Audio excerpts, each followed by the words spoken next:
وہی تو ہے کہ جس نے کفار اہل کتاب کو حشر اول کے وقت ان کے گھروں سے نکال دیا، تمہارے خیال میں بھی نہ تھا کہ وہ نکل جائیں گے، اور وہ لوگ یہ سمجھے ہوئے تھے کہ ان کے قلعے ان کو خدا کے عذاب سے بچا لیں گے، مگر خدا نے ان کو وہاں سے آ لیا جہاں سے ان کو گمان بھی نہ تھا، اور ان کے دلوں میں دہشت ڈال دی کہ اپنے گھروں کو خود اپنے ہاتھوں سے اور مومنوں کے ہاتھوں سے اجاڑنے لگے۔ تو اے بصیرت کی آنکھیں رکھنے والوں، عبرت پکڑو۔ اعوذ باللہ من الشیطان الرجیم، بسم اللہ الرحمن الرحیم۔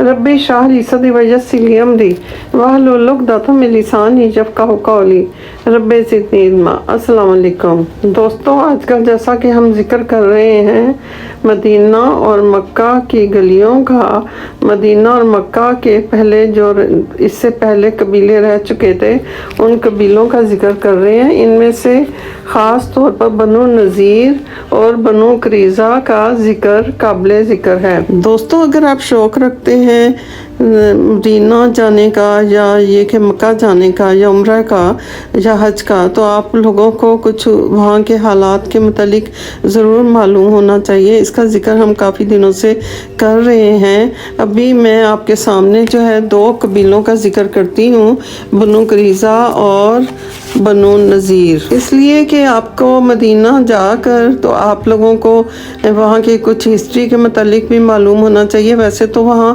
بہت سارے قبیلے تھے، مگر ان 2 قبیلوں کا ذکر جو ہے وہ آپ کے سامنے پیش کیا جاتا ہے، اور ان کی شرارتیں جو ہیں وہ بھی آپ مطلب یہ کہ آپ کے سامنے پیش کی جاتی ہیں۔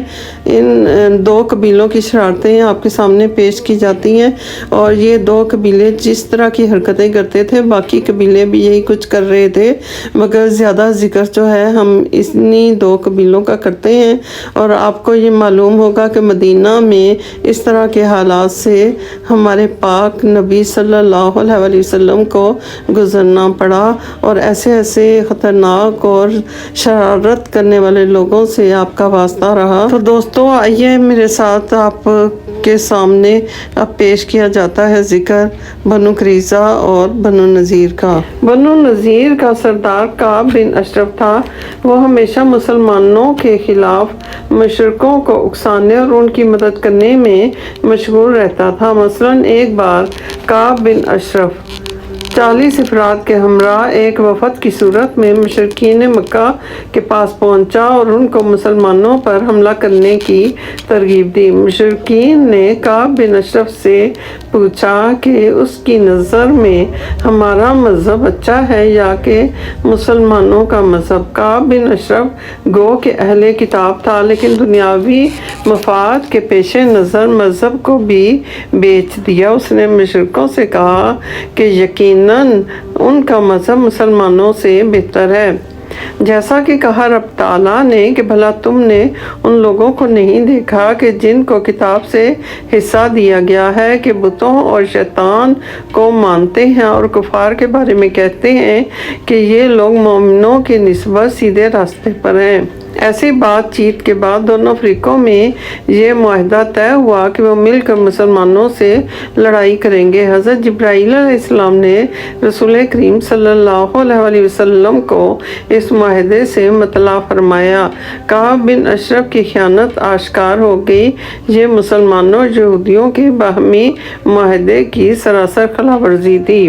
پس رسول کریم صلی اللہ علیہ وسلم نے حکم دیا کہ کعب بن اشرف کو قتل کر دیا جائے۔ حضرت محمد بن مسلمہ رضی اللہ تعالیٰ عنہ نے یہ کام سر انجام دیا۔ بنو نذیر کی دوسری حرکت اس سے بھی زیادہ معجوب اور غیر مہذب تھی۔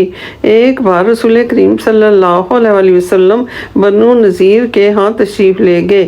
اس قبیلے نے آپ کو قتل کرنے کا یہ سنہری موقع سمجھا، پس آپ کو آپ صلی اللہ علیہ وسلم کو ایک دیوار کے سائے میں بٹھایا اور ان کی سازش کے مطابق دیوار سے ایک پتھر گرا کر آپ کو ہلاک کرنا مقصود تھا۔ حضرت جبرائیل علیہ السلام نے آپ صلی اللہ علیہ وسلم کو اس ذلیل سازش سے مطلع فرما دیا۔ آپ صلی اللہ علیہ وسلم فوراً ہی اٹھ کر مدینہ منورہ واپس چلے گئے۔ اب رسول کریم صلی اللہ علیہ وسلم بنو نذیر کو یہ کہنے پر مجبور ہو گئے کہ تم نے باہمی سمجھوتے کی کھلی خلاف ورزی کی ہے، بس میں تم کو 10 دن کی مہلت دیتا ہوں کہ اس علاقے سے نکل کر کہیں اور چلے جائیں۔ منافقوں کے سردار عبداللہ بن ابی نے بنو نذیر کو دھمکی دی اور کہا کہ تم اپنے گھروں میں ڈٹ جاؤ اور کسی دوسری جگہ کوچ کرنے کا ارادہ ترک کر دو، میں اپنے 2000 ساتھیوں کے ساتھ تمہاری مدد کروں گا۔ یہ سنتے ہی بنو نذیر نے نقل مکانی کرنے سے صاف انکار کر دیا اور اپنے مضبوط قلعے میں بیٹھ گئے۔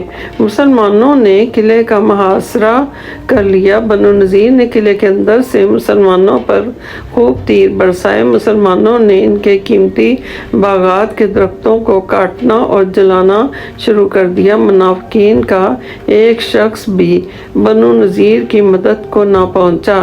اللہ تعالیٰ نے منافقین کا رویہ بیان فرمایا، کہا رب تعالیٰ نے کہ منافقوں کی مثال شیطان کی سی ہے کہ انسان سے کہتا ہے کہ کافر ہو جا، اور جب وہ کافر ہو جاتا ہے تو کہتا ہے کہ مجھے تجھ سے کچھ سروکار نہیں، مجھ کو تو خدائے رب العالمین سے ڈر لگتا ہے۔ اسی دوران اللہ تعالیٰ نے بنو نذیر کے دلوں میں مسلمانوں کا رعب ڈال دیا اور وہ شہر بدر ہونے کو تیار ہو گئے۔ رسول کریم صلی اللہ علیہ وسلم نے پھر بھی ان سے رعایت کی، جو کچھ ساتھ لے جا سکتے تھے لے جانے دیا، کوئی روک ٹوک نہ ہوگی۔ بنو نذیر ہر طرح کا گھریلو سامان اور دروازے اور کھڑکیاں تک ساتھ لے کر چلے گئے تاکہ ان کی دنیاوی حرص پوری ہو۔ بنو نذیر کی بربادی کا نقشہ سورہ حشر میں بیان کیا گیا ہے۔ کہا رب تعالیٰ نے، وہی تو ہے کہ جس نے کفار اہل کتاب کو عشر اول کے وقت ان کے گھروں سے نکال دیا، تمہارے خیال میں بھی نہ تھا کہ وہ نکل جائیں گے، اور وہ لوگ یہ سمجھے ہوئے تھے کہ ان کے قلعے ان کو خدا کے عذاب سے بچا لیں گے، مگر خدا نے ان کو وہاں سے آ لیا جہاں سے ان کو گمان بھی نہ تھا، اور ان کے دلوں میں دہشت ڈال دی کہ وہ اپنے گھروں کو خود اپنے ہاتھوں اور مومنوں کے ہاتھوں سے اجاڑنے لگے۔ تو اے بصیرت کی آنکھیں رکھنے والوں، عبرت پکڑو۔ جب بنو نذیر نے بار بار باہمی سمجھوتے کی خلاف ورزی کی تو رسول کریم صلی اللہ علیہ وسلم نے ان سب کو قتل کرنے کا حکم صادر نہ فرمایا تھا، بلکہ صرف دوسرے علاقے میں نقل مکانی کا حکم دیا تاکہ ان کی روزمرہ کی شرارتوں سے نجات حاصل ہو سکے۔ رسول کریم صلی اللہ علیہ وسلم نے ان کو 10 دن کی مہلت دی تاکہ وہ بخوبی اس سفر کی تیاری کر سکیں۔ رسول کریم صلی اللہ علیہ وسلم نے ان سے یہ بھی رعایت کی کہ اپنے ساتھ ہر طرح کا ساز و سامان لے کر جا سکتے ہیں، کسی قسم کی روک ٹوک نہیں ہوگی۔ مسلمانوں نے بنو نذیر کو تنگ کرنے کے لیے چند درخت کاٹے اور چند ہی جلائے تاکہ بنو نذیر مجبور ہو کر ہتھیار ڈال دیں، البتہ مسلمانوں نے قلعے کو آگ نہ لگائی، بخلاف اس کے آج کل کے مہذب قومیں قلعوں اور گھروں کو آگ لگا دیتی ہیں یا بھاری مشینری سے مسمار کر دیتی ہیں، جس سے جانی نقصان بھی ہوتا ہے۔ ان نکات سے اس بات کی وضاحت ہو جاتی ہے کہ رسول کریم صلی اللہ علیہ وسلم انسانی حقوق کا کیسے اور کتنا خیال رکھا کرتے تھے۔ ظاہر ہے کہ یہ آج کل کی مہذب قوموں کے حقوق انسانی کے تحفظ سے بالکل مختلف ہے۔ بنو قریظہ قبیلے کا ذکر۔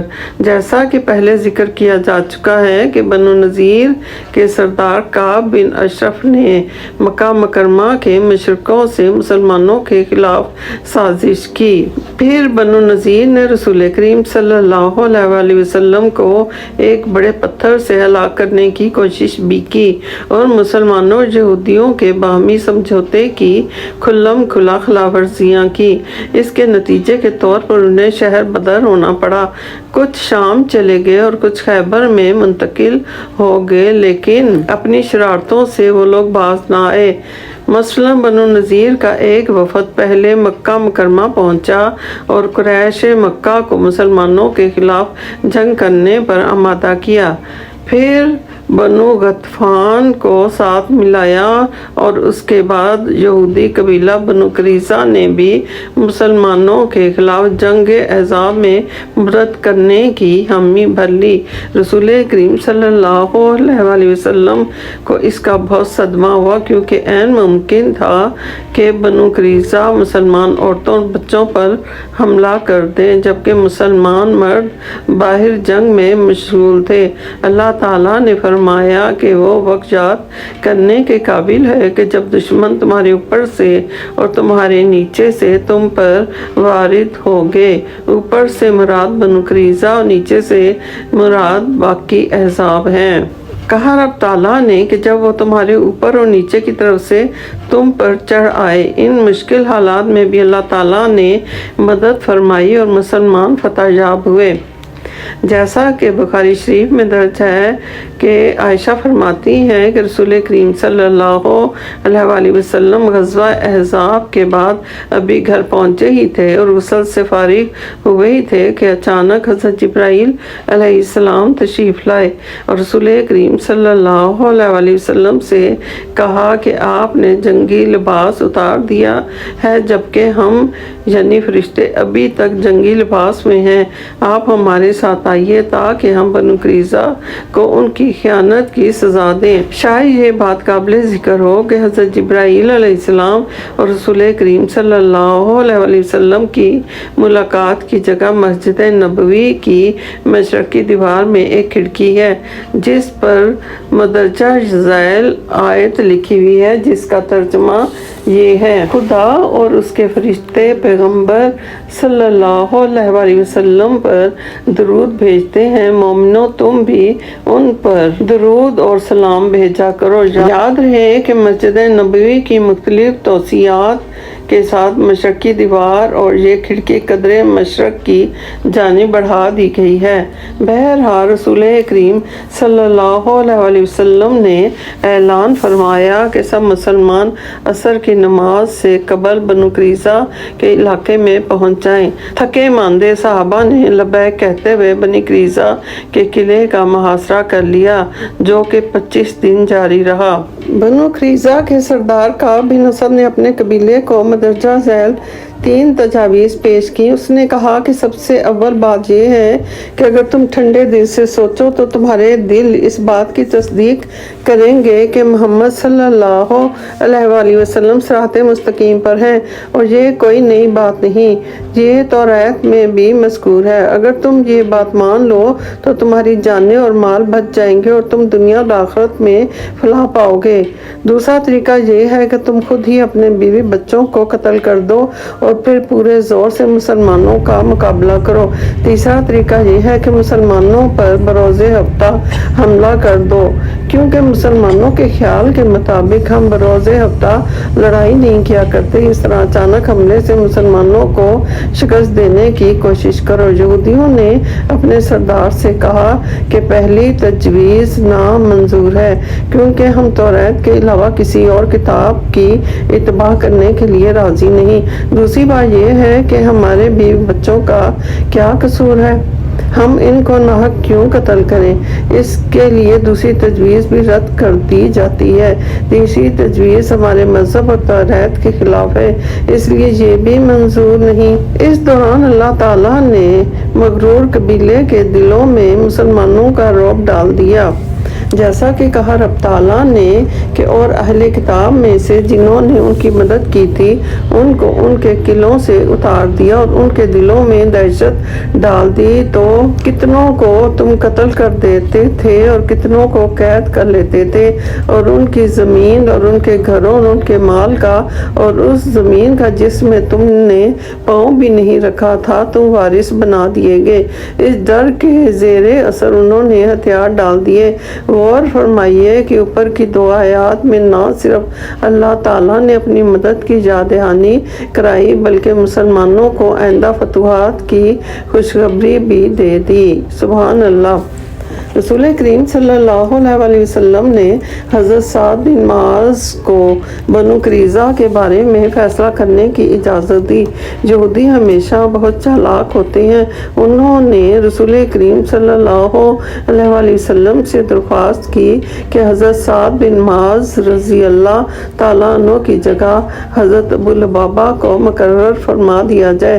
رسول کریم صلی اللہ علیہ وسلم نے منظوری دے دی۔ یہودیوں کو حضرت لبابہ رضی اللہ تعالیٰ عنہ سے زیادہ ہمدردی کی توقع تھی، کیونکہ حضرت ابو لبابہ کی کچھ جائیداد ان کے علاقے میں بھی تھی۔